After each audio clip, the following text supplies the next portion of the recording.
से एक बेहद गंभीर मामला सामने आया है, जहां खुद को पत्रकार बताने वाले सूरज दुबे पर एक प्रतिष्ठित बिल्डर को जान से मारने की धमकी देने के आरोप लगे हैं। मामला एरोड्रम थाना क्षेत्र का है, जहां बिल्डर मितेश जैन ने कथित पत्रकार सूरज दुबे के खिलाफ आपराधिक धमकी देने के मामले में एफआईआर दर्ज करवाई है। फरियादी के अनुसार 18 जनवरी की शाम उन्हें एक फोन कॉल आया, जिसमें कॉल करने वाले ने खुद को पत्रकार सूरज दुबे बताया और अंबिकापुरी क्षेत्र के निर्माण को लेकर बिल्डर पर अड़चन डालने का आरोप लगाया। जब बिल्डर ने मामले में किसी भी प्रकार की जानकारी होने से मना किया, तो आरोपी सूरज दुबे ने मां बहन की गंदी गालियां देते हुए बिल्डर और उसके परिवार को जान से मारने की धमकी दे डाली। फरियादी का कहना है कि उक्त कथित पत्रकार लंबे समय से अपने सहयोगी जीवन शर्मा के साथ मिलकर गुंडागर्दी कर उन्हें लगातार परेशान कर रहा है और अगर भविष्य में उन्हें या उनके परिवार पर कोई खतरा उत्पन्न होता है तो उसके जिम्मेदार सूरज दुबे और उसके सहयोगी होंगे। घटना के बाद मितेश जैन ने कमिश्नर कार्यालय में शिकायत की और 20 जनवरी को एरोड्रम थाने में भारतीय न्याय संहिता की धारा 351(4) के तहत मामला दर्ज किया गया। फरियादी ने जब इंदौर प्रेस क्लब में शिकायत की तो सामने आया कि कथित पत्रकार सूरज दुबे किसी भी मान्यता प्राप्त मीडिया संस्था से जुड़ा ही नहीं है। सूत्रों से मिली जानकारी के अनुसार आरोपी सूरज दुबे पर बाणगंगा, रावजी बाजार सहित कई थानों में अवैध वसूली और गंभीर अपराधों के मामले पहले से दर्ज हैं, जिससे प्रतीत होता है कि आरोपी सूरज दुबे आतंक अपराधी है। इतना ही नहीं, जानकारी के अनुसार कथित पत्रकार सूरज दुबे पर अंबिकापुरी और अशोकनगर क्षेत्र में निगम अधिकारियों से मिलीभगत कर खाली प्लॉटों पर कब्जा और अवैध निर्माण के भी गंभीर आरोप है। अंबिकापुरी के नक्शे में तो जहां जमीन के नीचे पानी की पाइपलाइन गुजरती है, वहीं अवैध निर्माण किया जा रहा है, जिससे भविष्य में आपात स्थिति में वहां सुधार कार्य करना भी मुश्किल हो जाएगा।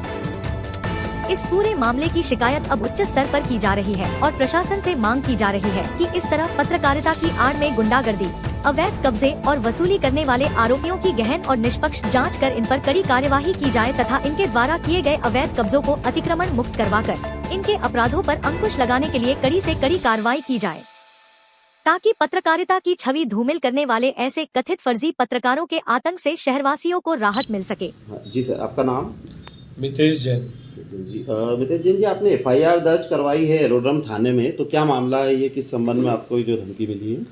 एक सूरज दुबे करके अपने आप को पत्रकार बताता है। हमने पत्रकार एसोसिएशन इंदौर भारत में गए थे, हमने वहाँ पता किया ये कोई पत्रकार नहीं है जी। और ये गाली गलौज, जान से मारने की धमकी, वसूली के लिए फ़ोन, अवैध कब्जे करना, इस टाइप से इसका एक साल भर से कि मुझे किसी न किसी तरीके से परेशान करता आया है। जी। जब हमने इसकी जानकारी निकाली तो पाया कि ये पत्रकार नहीं है। फिर हमने इसके खिलाफ कमिश्नर महोदय से मिले और हमने थाना एरोड्रम से टीआई साहब से मिलकर इसके खिलाफ एक शिकायत दर्ज कराई, जिसमें एफआईआर हुई है। जी।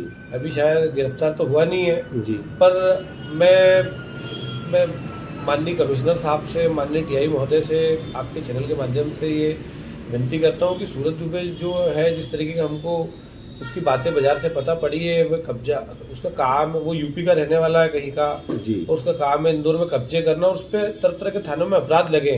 अगर इस तरह का आदमी रोड पर खुला घूम रहा है तो समाज के लिए ये खतरा है, निश्चित रूप से खतरा है। तो आपके चैनल के माध्यम से मैं रिक्वेस्ट करता हूँ कि इस तरह के अपराधी पे गंभीर तरह के अपराध लगे और जितने इन्होंने कब्जे किए हैं और जो कब्जे कर रहे हैं जी, और उन सभी प्रॉपर्टी की डिटेल निकाली जाए, ताकि इस तरह के अपराधियों के हौसले बुलंद ना हो। जी, और मैं इसके लिए खुल के अपनी लड़ाई लड़ूंगा और जारी रखूंगा, क्योंकि उन्होंने जिस तरीके के शब्दों का उपयोग किया है मेरे परिवार के लिए, मुझे जान से मारने की धमकी दी है, परिवार को कुछ करने की धमकी दी है और उनके साथी और भी कई जो अन्य हैं वो भी अपने आप को पत्रकार बता रहे थे और व्हाट्सएप मैसेज में भी उन्होंने अपने आप को पत्रकार दिखाया है। जी। और मैं समझता हूँ कि स्वच्छ मीडिया है इंदौर का और मेरा साथ बिल्कुल देगा। जी। और मैं आपसे भी रिक्वेस्ट करता हूँ कि ये ज़्यादा से ज़्यादा चैनलों में आप मेरा वीडियो भेजें, ताकि लोग मुझसे संपर्क कर सके और इस प्रकार के और भी लोग जो ब्लैकमेल हुए हैं या हो रहे हैं, जी, एक तरह की लगाम लगेगी इस पर। जी। मतलब पत्रकारिता की आड़ लेकर गुंडागर्दी और जो है अवैध वसूली, ब्लैकमेलिंग, इस तरह के काम किए जा रहे हैं।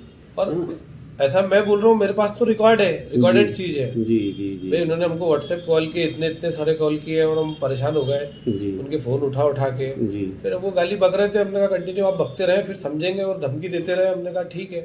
पर हमने माननीय कमिश्नर महोदय से जिस दिन जनसुनवाई मिले तो उन्होंने त्वरित कार्रवाई के निर्देश दिए थे। पर चूंकि जो एफआईआर हुई उसमें धारा लगी, उससे मैं संतुष्ट नहीं हुआ और जिस तरह का अपराधी था, हमने सूचना दी थी कि साहब इस पे कई थानों में, विभिन्न थाना क्षेत्रों में अलग अलग आपराधिक मामले दर्ज है, तो वो रिकॉर्ड लगाकर कहीं ना कहीं इसको अपराध बनता था जी। अंकुश लगाने की सख्त आवश्यकता। मैं माननीय सीएम साहब से भी विनती करता हूं कि इस तरह के अपराधी बाजार में घूम रहे हैं जो हमारे लोकतंत्र के चौथे स्तंभ को बदनाम करने की कोशिश कर रहे हैं, ऐसे लोगों पे अंकुश लगाने की मांग कर रहा हूं। और अगर मेरी मांगे पूरी नहीं होती है तो मैं समय आने पर निश्चित ही कोई बड़ा कदम उठाऊंगा। आपको जान से मारने की भी धमकी दी गई है इसमें, कि आपके परिवार को इस तरह का कोई खतरा महसूस हो रहा है? जान से मारने की धमकी दी गई, बताया कि मैं यूपी का रहने वाला हूँ और अच्छा तो जल्दी मरने वाला है, तो मेरी जान को खतरा भी है। जी। उसकी जो भी जिम्मेदारी बनती है वो कानून व्यवस्था की और उनके रक्षकों की बनती है, क्योंकि मैं उनको सूचित कर चुका हूँ। उन्होंने उस तरीके का उस पर कोई अंकुश लगाने का प्रयास नहीं किया है। अगर मुझे कुछ भी होता है तो उसके जिम्मेदार सूरज दुबे, उसके जो रिलेटिव हैं जीवन शर्मा जी, और उनका एक पूरा संगठित गिरोह है जी। इस पूरे गिरोह की जिम्मेदारी रहेगी अगर मुझे किसी प्रकार का, और प्रतिदिन मुझे कहीं ना कहीं से इधर उधर से गुंडे बदमाशों के भी फोन आ रहे हैं और मैं कहीं ना कहीं प्रशासन से मांग करता हूँ कि इस प्रकार के ऐसे खुले घूम रहे बेखौफ अपराधी पे लगाम लगाएं और निष्पक्ष जांच करें। मैं अपने सबूत के जब जहाँ चाहे उपलब्ध हो सकता हूँ। ठीक है।